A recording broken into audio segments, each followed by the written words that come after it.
என்னோட கண்களை முடிக்கிறேன். உங்களை சப்பா சதுரம் சதுரம் சதுரம் சதுரம் சதுரம் சதுரம் சதுரம் கர்த்தாவே அப்பா எங்களை அதிகமாக அப்பா நாங்கள் கற்றுக்கொள்வது எப்படி என்பதை கர்த்தாவே சப்பா கொடுக்கிறார்கள் அப்பா நாங்கள் பேசும்போது சப்பா எங்களுடைய சுயம் வெளிப்படாது அப்பா பயன்படுத்தி கர்த்தாவே கர்த்தாவே செய்யுங்க அப்பா இந்த வார்த்தை கர்த்தாவே முழுவதுமா இருந்துச்சா அப்பா நாம மாத்திரம் பயன்பட உதவி செய்யுங்க அப்பா ஒவ்வொருவருக்கும் கர்த்தாவே இருக்க அப்பா இதுக்கு உதவி செய்யுங்க என்னதான் கர்த்தாவே நான் பேசுறேன் கர்த்தாவே இப்படி அன்பில் கர்த்தாவே ருசி பார்த்து பேசுறது உதவி செய்யுங்க அப்படியே கர்த்தாவே இல்லையா நாட்கள் எல்லாம் பார்த்து நம்ம வந்து கர்த்தருடைய அன்பு வந்து நம்மளை வந்து எப்படிலாம் பாதுகாத்து நம்ம வந்து நிர்மூலமாகாதபடி நம்மளுடைய கட்டுகள்ல இருந்து குணமாக்கி நம்மளை வந்து ஒவ்வொரு நாளும் பாதுகாத்துன்னு சொல்லி பார்த்தோம். இந்த நேரத்தில் கூட அந்த கர்த்தருடைய அன்பு வந்து நம்ம பெற்றுக்கொள்ளணும்னா நமக்கு என்ன தேவைன்னா கண்டிப்பா வந்து விசுவாசம் தேவை. அவருடைய கர்த்தர் நம்ம மேல அன்பு வச்சுட்டாரு. அவர் எல்லாவற்றையும் வாக்குத்தத்தம் செஞ்சுட்டாரு. நான் வந்து உன்னை ஆசீர்வதிப்பேன், உன்னை நிர்மூலமாகாத பாதுகாப்பேன், பலப்படுத்துவேன், உன்னை கட்டு காயங்கள் இருந்து எல்லாமே கர்த்தர் சொல்லியிருக்காரு. ஆனா அதை நம்ம பெற்றுக்கொள்ளணும்னா கண்டிப்பா நம்ம என்ன பண்ணணும்? விசுவாசம். நம்ம வெறுமையா அதை வந்து படிச்சுட்டு நம்ம வந்து ஏனோ அப்படி இருந்தோம்னா நம்ம என்ன பண்ண முடியாது? அவருடைய அன்பு பார்க்க முடியாது, அன்பு பெற்றுக்கொள்ள முடியாது. கர்த்தர் சொல்லியிருக்காரு. அவர் வந்து எவ்வளோ அன்புனா தேவன் தம்முடைய ஒரே பேரான குமாரன் விசுவாசிக்கிறவங்க அவன் கெட்டு போகாத அன்புக்கு அவர் வந்து அவருடைய குமாரனே நமக்கு என்ன பண்ணிருக்காரு? கொடுத்துருக்கிறாரு. அவர் நம்ம மேல வச்ச அன்பு வந்து அவருடைய குமாரன் நமக்கு கொடுத்துட்டாரு. ஆனா அதை நம்ம எப்படி பெற்றுக்கொள்ளணும்னா கர்த்தருடைய விசுவாசம் தான். அந்த விசுவாசம் எப்படி இருக்கணும்னா இப்போ நம்ம சூழ்நிலை வந்து நல்லா இருக்குது அப்படின்னா மட்டும் விசுவாசிச்சா அது விசுவாசம் இல்லை. என்ன சொல்லியிருக்காரு? ஆபத்துல பாருங்க 3ஆம் அதிகாரம் 17-15.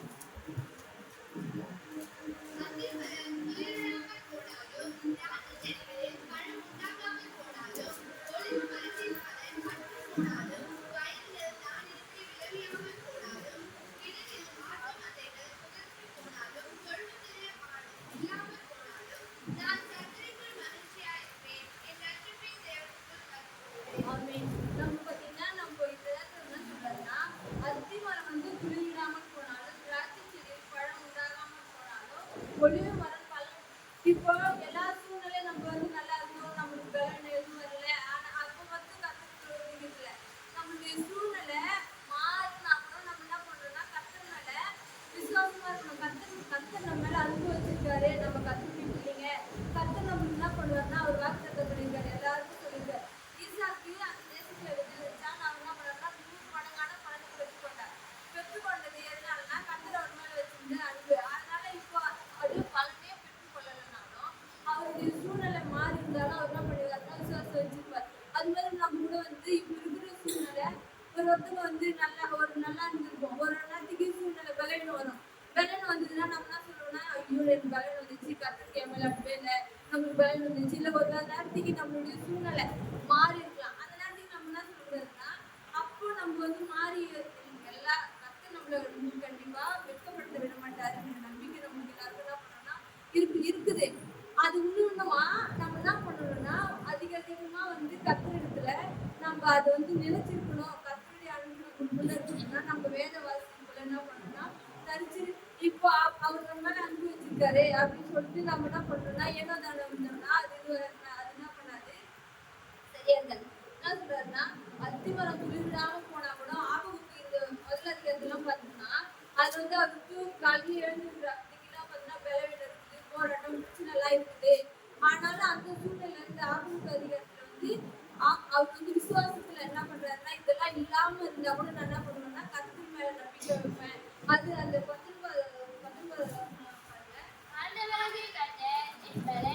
அவரின் கால்களை வான்கால்களை போலாக்கி உயரமான தலங்களில் என்னை நடக்க பண்ணுவார். அதான் இப்போ முன்னாடி என்ன சொல்லியிருக்காருன்னா இதெல்லாம் இல்லைனாலும் ஆண்டவராகிய கர்த்தர் என் பலன். அவர் என்ன பண்ணுவாருன்னா கண்டிப்பா உயரமான தலங்கள்ல தான் என்ன பண்ணுவார் நிக்க வைப்பார். அவர் என்ன ஒரு நாள் என்ன பண்ண மாட்டாரு, தாழ்த்து விட மாட்டார். அப்படி தாழ்ந்து போகுதுன்னா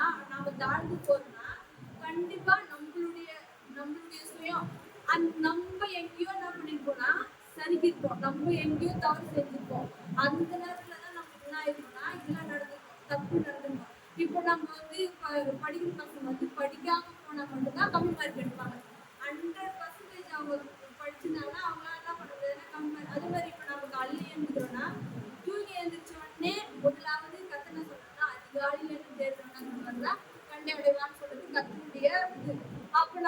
காலையில அவரை தேடாம ஒருத்தர் வந்தாங்க, எனக்கு துணி கொடுக்குறதுக்கு. அவங்க சொல்றாங்க, அவங்க இப்படி கையெல்லாம் ஒரே என்னது எலும்பெல்லாம் உடஞ்சிருது, முதுவெல்லாம் உடஞ்சிது. நான் சொன்னேன், நீ ஜெபம் பண்ணுங்க அப்படின்னு சொன்னா, அந்த ஜெபம் தான் என்னால பண்ண முடியல. காலைல ஏந்தா ஒரே வலி, ஒரே வேதனையா இருக்குது. அப்ப என்னால ஜெபம் பண்ண முடியல. இது ஒரு ரீசன் இல்லை. நம்ம என்ன காலைல ஜெபிக்கணும் அப்படின்றதுனாக்கா, நீ இந்த வலியோட ஜெபம் பண்ணி பாரு, நாளைக்கு உங்களுக்கு அந்த வலியே வராது அப்படின்னு சொன்னேன். சரி, நான் காலைல ஜெபம் பண்ணதானே மாட்டேங்கிறேன், நாளைக்கு வேணா நான் ஜெபம் பண்ணி பாக்குறேன். அவங்க சொல்றப்போ எனக்கு அது ஆச்சரியமா இருந்துச்சு. கிறிஸ்டின் தான், ஆனா நான் ஜெபம் பண்ண மாட்டேன் அப்படி சொல்றாங்க. பலவீனத்திலே என் பலன் பூர்ணமா விளங்கணும்னா நம்ம கர்த்தரை தேடணும். கர்த்தரை தேடினாதான் அவருக்கு விசுவாசத்துல நம்ம என்ன பண்ணணும், நிலைச்சிருப்போம்.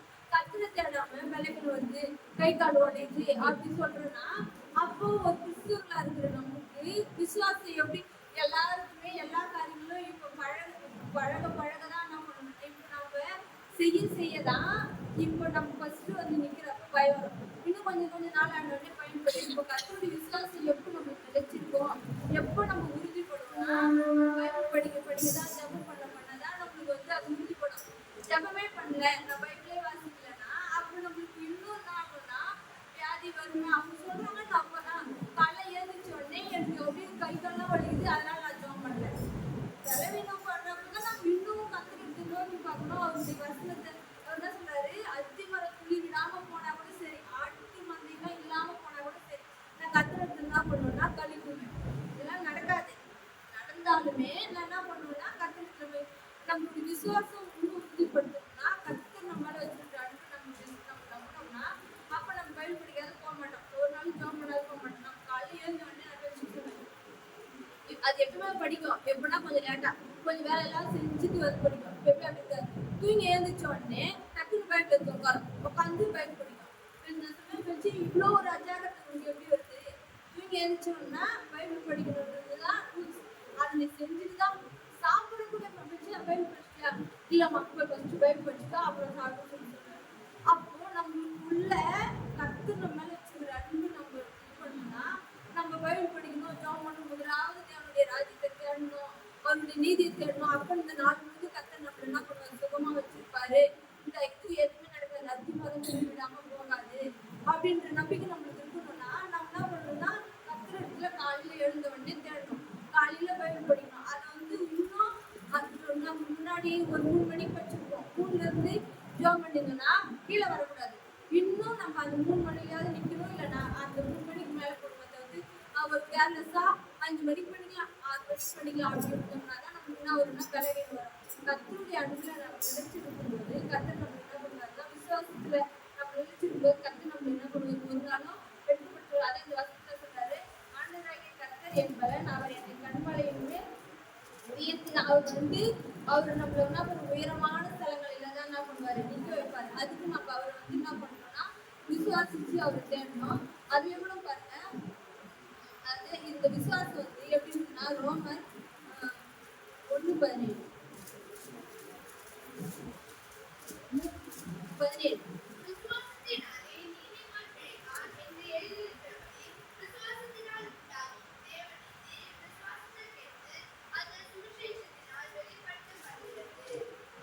விசுவாசத்தினாலதான் என்ன பண்ணுவாருன்னா நீதிமான் பிழைக்கிறான். நம்ம ஒவ்வொரு நாளும் விசுவாசிச்சு இருந்தோம்னா தான் நம்மளுடைய வாழ்க்கையில இருந்து அவருக்குன்னா பிழைப்பு, கஷ்டம் இருக்காது, பலவீனம் வராது. அதை பற்றி பார்த்து பண்ணுவாரு. அதே வந்து எபிரேயர் 10:32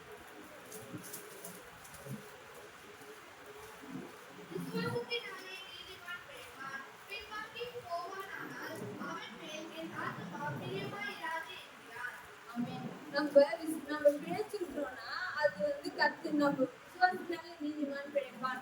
பின்வாங்கி இப்போ ஒரு நாள் அதான் சொல்றேன், ஒரு நேரத்துக்கு நம்ம 3 மணிக்கு 4 மணிக்கு எது ஜெபம் பண்ணுவோம். நல்லா இருக்கிறப்போ பலவீனம் எதுனா வரப்போ இல்லை எதுனா கஷ்டம் வரப்போ நம்ம என்ன பண்ணுவோம்னா அதுல இருந்து கொஞ்சம் பின்வாங்கி போனோம்னா அவருடைய ஆத்மா வந்து என்ன பண்ணுவோம், அவரு கூட அதான் சொல்றாரு, பின்வாங்கி போனேனால அவன் ஆத்மா கஷ்டம் எல்லாம் அவன் மேல அதுக்கு பிரியமா இருக்காதான். அப்போ நம்ம ஒவ்வொரு நாளும் நீதிமான்களா விசுவாசிச்சு கொண்டு நடந்தாலும் சோத்திரம், நடக்கலனாலும் சோத்திரம். கர்த்தர் என்ன பண்ணுவார், கண்டிப்பா அதுக்காக கர்த்தர் வந்து நம்மள என்ன பண்ண மாட்டாருன்னா கண்டிப்பா வெட்கப்படுத்த விட மாட்டாரு, பலவீனம் கொடுக்க மாட்டாரு, சோர்ந்து போக விட மாட்டாரு. அவர் நல்லாதான் நம்மள வச்சிருப்பாரு. ஆனா அதுக்கு நம்ம முக்கியமா அவர் வந்து கர்த்தரை கண்டடையத்தக்க சமயத்துல நம்ம அவரை தேடி அவர் நோக்கி பார்க்கும்போது கர்த்தர் என்ன பண்ணுவாருன்னா நம்மளை வந்து மகிமையா பிரகாசமா வைப்பாரு. அதே கலாத்தியர் நியாயப்பிரமாணத்தினாலே ஒருவரும் தேவனிடத்தில் நீதிமானாகவில்லை என்பது வெளியரங்கமாயிருக்கிறது. ஏனெனில் விசுவாசத்தினாலே நீதிமான் பிழைப்பான் என்று எழுதியிருக்கிறது. ஆமென். நம்ம வந்து நியாயப்பிரமாணத்தினால வந்து ஒருவனும் தேவனிடத்தில் நீதிமான் ஆகிறதில்லை. அதனால என்ன பண்ணா விசுவாசிச்சா மட்டும்தான் நம்ம என்ன பண்ணுவோம், நீதிமான்கள் ஆக முடியும். அதே விசுவாசத்தினாலதான் நம்ம என்ன பண்ணுவோம், விசுவாசத்தை எடுத்து தேவனுடைய வாக்கு தத்துவத்தை நம்ம என்ன பண்ணணும், நம்பிக்கையா இருக்கணுமா. எது நடந்தாலும் நடக்கலனாலும் நம்ம என்ன பண்ணணும், நம்பிக்கை இருக்கணும். அதுக்கு ஆகும் 2:3. குறித்த காலத்துக்கு தரிசனம் இன்னும் வைக்கப்பட்டிருக்கிறது. முடிவிலே அது விளங்கும். அது பொய் சொல்லாது. அது தாமதித்தாலும் அதனை காத்தது. அது நிச்சயமாய் வரும். அது தாமதிப்பதில்லை. ஆமென். இந்த வசனம் பாருங்க, குறித்த காலத்துல தரிசனம் இன்னும் வைக்கப்பட்டிருக்கிறது. முடிவிலே அது விளங்கும். அது போய் சொல்லாது. கர்த்தர் நம்மள என்ன சொல்லியிருக்காருன்னா, அந்த காலத்திலே கர்த்தருடைய ஆசீர்வாதம் ஐஸ்வர்யத்தை தரும். அதனோட என்ன பண்ண மாட்டாரு, வேதனையை கூட்ட மாட்டாரு. அப்போ கர்த்தர் நம்மளுக்கு ஒரு ஆசீர்வாதத்தை தராருன்னா அதுல வேதனை கூட்ட மாட்டாரு. அதே மாதிரி கர்த்தர் அந்த காலத்துல நான் உன்னை ஆசீர்வதித்து பெருகவே பெருகணும்னு சொல்லிட்டு இருக்கிறாரு. அதே மாதிரி நம்ம நீதிமான் நம்ம என்ன பண்றோம், எல்லாவற்றிலும் வாழ்ந்து சுகித்திற்கு பண்றது கர்த்தருடைய சித்தம். அதே மாதிரி நம்ம வந்து பலவீனமா இருக்கணும் அப்படின்றது கர்த்தர் என்ன இல்லை. அதே மாதிரி நம்ம வறுமையா இருக்கணும்ன்றது கர்த்தருடைய சித்தம் இல்லை. அந்த காரியங்கள் எல்லாம் குறித்த காலத்துல இந்த தரிசனம் எல்லாம் நிறைவேறணும்னா நம்ம என்ன பண்ணணும்னா அதுக்காக நம்ம என்ன பண்ணணும், கண்டிப்பா காத்திருக்கணும். நிச்சயமாகவே அதுக்காக காத்திருந்து நிச்சயமாக வரும். அது தாமதித்தாலும் அது என்ன பண்ணும், கண்டிப்பா நமக்காக அது கொண்டு வந்து சேர்ப்பாரு. கொண்டு வந்து சேர்க்கணும். விசுவாசத்துல சோர்ந்து போடாம கீழே இறங்காம நம்ம என்ன பண்ணணும், உறுதியா. அண்ணால பாத்தீங்கன்னா அவங்க அது இந்த பாட்டு பாடுறதுக்கு அவங்க வந்து குட்டி போட்டப்போ ஜாம் பண்றப்போ அந்த கண்ணுல இருந்து தண்ணி என்ன பண்ணுச்சு, அதுவேதான் வந்து அவங்க அவங்களுக்கு அந்த அளவுக்கு தான் அது போராட்டம். அப்போ போராட்டம் இருக்கிறப்ப அவங்க வந்து எனக்கு கஷ்டம். நான் நிறைய பேர் பார்த்துருக்கேன், கஷ்டமா இருந்ததுன்னா செல்லு பார்ப்பாங்க. செல்லு பார்த்துட்டு ஏன்னா கேட்டா நானே டென்ஷனா இருக்கிறேன், அதனால தான் செல்லு பார்க்கணும்னு சொல்லுவாங்க. நிறைய பேர் நான் பார்த்துருக்கேன். அதே மாதிரி டென்ஷனா இருக்கிறப்போ என்ன பண்ணுவாங்கன்னா தூங்குவாங்க. அப்போ நம்ம எனக்கு டென்ஷன் ஆச்சுன்னா குறிப்பா என்ன பண்ணுவேன்னா, நான் வசனத்தை எனக்கு தெரிஞ்ச வசனத்தை தான் சொல்லுவேன். என் சுய எதிரி என் குடும்பத்துல வெளிப்படக்கூடாது. இப்போ ஒரு குடும்பத்துல இப்ப நான் நடத்துறேன்னா, இப்போ குறிப்பா நான் இருக்கேன்னா என்னுடைய சுயம் எனக்கு அந்த மாதிரி நான் குடும்பத்தை மாத்தினேன்னா அது வந்து நல்லா இருக்காது. இப்போ இப்படி கர்த்தர் வந்து நம்மள ஆசீர்வதிச்சிட்டாரு, கர்த்தர் நம்மள வழி நடத்துறாரு, அது கர்த்தருடைய சித்தத்தினால நடக்கணும் அப்படின்னு சொன்னா நம்ம என்ன பண்ணணும்னா, இயேசுப்பா உங்க சித்தம் எப்படியாவது வெளிப்படுத்துங்க.